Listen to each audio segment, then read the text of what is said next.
What's up, guys? PowerManiac720 here, and I have decided to make my own team building guide. So I know there are a lot of team building guides out there. However, I figured that maybe someone thinks like me, so I might as well get the way that I build out there. So team building, of course, is a crucial part of competitive Pokemon, because if you can't team build, then it doesn't matter how good you are, and vice versa. If you can team build, you're not very good, it's not going to help a lot. I find that team building is very easy to do when you work with other people, because sometimes you want something to work so bad that you're kind of overlooking its flaws. So if you just kind of have someone that you really trust and really think is good at Pokemon, they can really help you find your flaws, or even a couple people. And they can also offer some kind of cool insight that you didn't really think of before, because you're kind of set in how you want your team to look. So in my opinion, there are 3 ways to team build. You can build around a Pokemon, you can build around a strategy, or you can use a gimmick. So I'm going to start with building around a Pokemon, and I'm going to give an example of this at the end. So first off, you got to pick the Pokemon you want to build around, and in this metagame, usually you're going to build around your Mega Pokemon. Start by adding a Pokemon that directly counters some of its biggest weaknesses, or it's just one biggest weakness if that's what it has. Add a Pokemon that covers something that hard counters the first 2. So if you have that one Pokemon that neither Pokemon can really take out, you want to kind of take care of that. Then add a Pokemon that can cover common threats such as Aegislash, Kangaskhan, Talonflame, Garchomp, Tyranitar, and sometimes one of those 4 or 5 that I just mentioned can be the Pokemon from number 3 that hard counters your first 2. And then maybe add a general support Pokemon. So of course you don't need a general support Pokemon, but I typically find that having a support Pokemon kind of dedicated to support, or at least kind of semi-support, is really helpful on a team.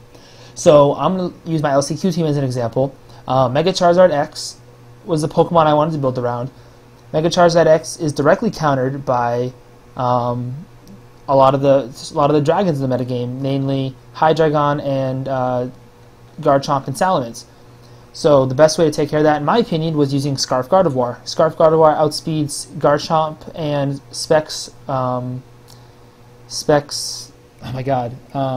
Hydreigon, and one-hit KOs them. And also, if I play right, then I can just take care of Salamence pretty easy with Moonblast as well, as long as I can protect right or switch right. Now, looking at something those 2 can't take out, Kangaskhan is a great example. So I needed a way to deal with Kangaskhan. So I used Aegislash, because Aegislash is a really good counter to Kangaskhan, and I can 2-hit KO it with, I think with Flash Cannon and Sacred Sword, I 2-hit KO it, depending on how bulky it is. And then I had to take care of common threats. So Aegislash and Garchomp and Kangaskhan I now have taken care of. Talonflame I didn't have taken care of, so I added Rotom Wash. Rotom Wash counters Talonflame great because it resists both of its stabs and one-hit KOs with Hydro Pump or Thunderbolt. And also it helps me take care of Salamence because I have HP Ice on it. Also Tyranitar I was having issues with, so I added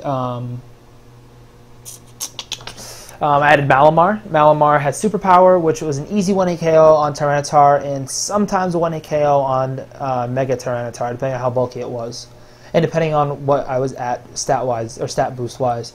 So then I had those 5 Pokemon. I needed a general support Pokemon. I had a Moongus for a while, and then ultimately ended up on Meowstic. Meowstic gave me Quick Guard support, which helps against Talonflame and other priorities that could clean me up.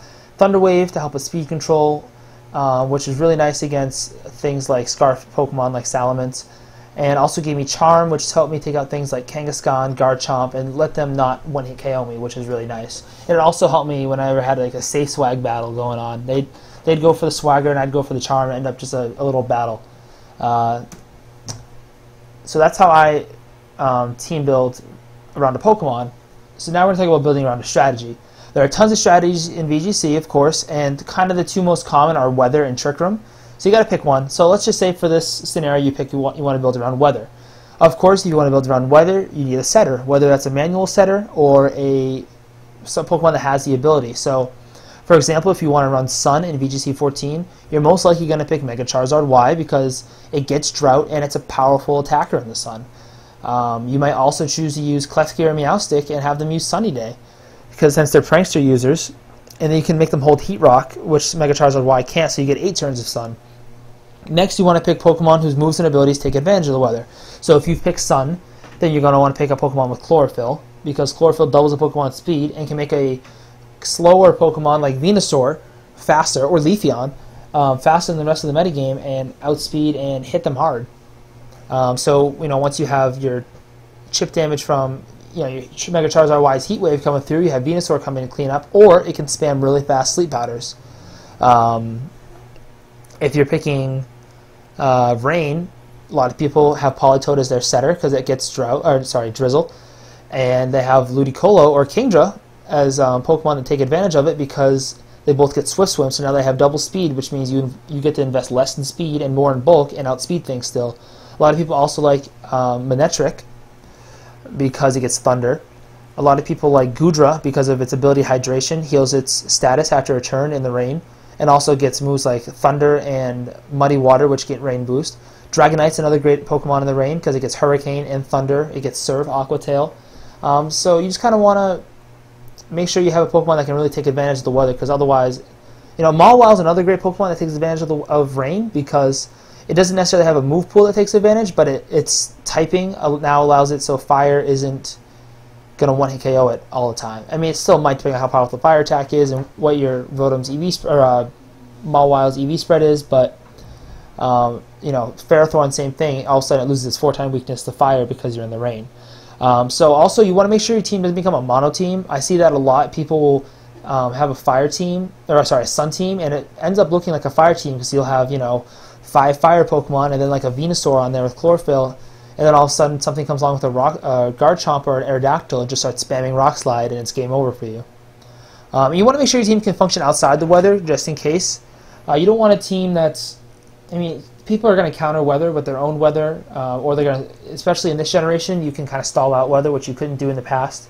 So you just want to make sure that if that does happen, your team can function outside of the weather, because otherwise you could be in big trouble. So now let's say you pick Trick Room as your strategy.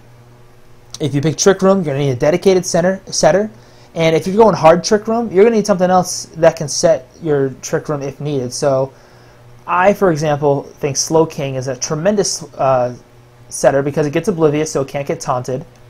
It's got ridiculous special bulk, and that's pretty much it. And also, another reason I like it is because it's got a pretty good special attack, so it can function inside the Trick Room, rather than just being a setter. So if you have something like Carbink, Carbink can set, and it's nice because it gets sturdy, so you get the built-in Focus Sash. However, it can't really do anything once the Trick Room's set up because it has pretty poor offensive stats. So also you're going to want something else that can set. So let's say you have a Reuniclus, sorry if I'm mispronouncing that, in Trick Room. It's a great Pokemon because it's really hard-hitting and really slow.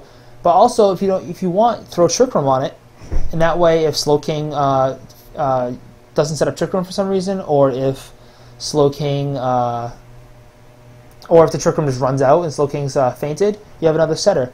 So also you're going to need something to help the setter set up because people can usually see Trick Room, so you're going to need a way to kind of make them not see Trick Room, I guess. Or not see Trick Room, but not just double target the setter. So you can do that with Fake Out support, Sky Drop support, Quick Guard support, or Redirection. So Quick Guard, of course, blocks Fake Outs. Fake Out, if you have a Pokemon, if your setter has a Focus Sash, then, you Fake Out one Pokemon, the setter can't get one-hit KO'd unless it's, a Kangaskhan who double hits. Sky Drop can pick up a Pokemon, so it can't attack. So if you use an Aerodactyl and just Sky Drop things, works really well. And the cool part about Sky Drop is you Sky Drop it fast for the first turn, set up Trick Room, and then you drop it last if it's like an Aerodactyl because Aerodactyl's so fast. So that Pokemon just missed out on 2 turns of attacking. So then finally you need a strong, slow Pokemon to take advantage of the Trick Room. You need multiple slow, strong Pokemon. So you're going to need things like a Rhyperior, Escavalier, Ampharos, Mega Ampharos, Mega Mawile, Pokemon like that, just Pokemon that have really low base speed that can really hit hard in Trick Room. And remember, you only have 4 turns of Trick Rooms, so you better make sure that you work really fast. Those 4 turns seem like 2 turns sometimes, so you better make sure you have some hard hitters, so that way you can clean up real fast and put yourself, even if you don't sweep them in those 4 turns, put yourself in a position where even if the Trick Room runs out, you're still going to be in a position to win. That's kind of the key with Trick Room. You don't need to beat them in 4 turns, but you need to put yourself in a position so at the end of the 4 turns you can win. So some teams can have these strategies that I mentioned integrated in them, but not fully about that strategy. So for example, a lot of people have Polytoad and Ludicolo on the same team, but it's not a rain team. It's just they have a rain mode. Some people do it with Gothitelle and Mega Mawile. You know, they'll have a team that has all these fast Pokemon, and then they're down to Gothitelle and Mega Mawile, and Gothitelle sets up Trick Room just for Mega Mawile, and then Mega Mawile becomes really dangerous. And this can be really effective in a best of 3 situation because the opponent doesn't really know what's coming. You know, you don't use it game 1, and they're like, all right, so I'm fine, and then they all of a sudden you set up a Trick Room game 2, and they're just like, what just happened? He was so fast game 1. And this is kind of the strategy I prefer, especially with Trick Room. So I have a semi-Trick Room team that has a Trick Room mode and a non-Trick Room mode, and I think it works really well. So finally we get the Gimmicks. Gimmicks can be nice, especially in a best of 1 setting, but can be easy to spot. Some popular gimmicks include Con Artist, Perish Trap, and SafeSwag. Con Artist is where you lead Kangaskhan and Smeargle, fake out with Kangaskhan, Dark Void with Smeargle, and then let Kangaskhan sweep. You know, get yourself a +2 power-up punch maybe. Smeargle transforms in Kangaskhan. All of a sudden there's 2 Kangaskhan's on the field to take care of. Perish Trap is where you use Perish Song and you don't allow the opponent's Pokemon to switch because of Shadow Tag, so people use it with Mega Gengar because Mega Gengar gets Shadow Tag, and it also gets Perish Trap as a Perish Song as an attack. And then, you know, Gothitelle same way. Gothitelle gets Shadow Tag and is really bulky, so it's a great Pokemon for Perish Trap. And SafeSwag is where you set up Safeguard and then just swagger a Pokemon so it gets a +2 boost in attack, but not the confusion effect. And in my opinion, these gimmicks are really nice, but you can't rely on gimmicks because if your team is all about gimmicks and the gimmick fails, like, you're in big trouble. So for example, on my LCQ team that I mentioned earlier, I had my Meowstic with Charm, so that way I could Charm Malamar and get a +2 attack boost instead of a, you know, the -2 stat drop. And some people said that's kind of gimmicky, but I said, well, it's not gimmicky because I only use it situationally. So I'll use it if I think the opponent's going to protect, or I'll use it if maybe their Pokemon's paralyzed, so I'm going to move first, so then I get my +2 boost. But Malamar could function without the Charm as well, and function on its own. I didn't even need to bring Meowstic to a match to bring Malamar. So it's situations like that is where you need to realize when your team's running a full gimmick and when it's running a gimmick on the team. There's a difference there between a gimmick team and having a gimmick on a team. So that's kind of my quick crash course on team building. If you have any questions about the content of this video or just in general, you can find me on Twitter at Pyromaniac720, on Nugget Bridge as Pyromaniac720, or Pokemon Showdown as Pyromaniac720. Feel free to DM, PM, or tweet at me. So good night, everyone, and I hope you enjoyed team building with my strategy.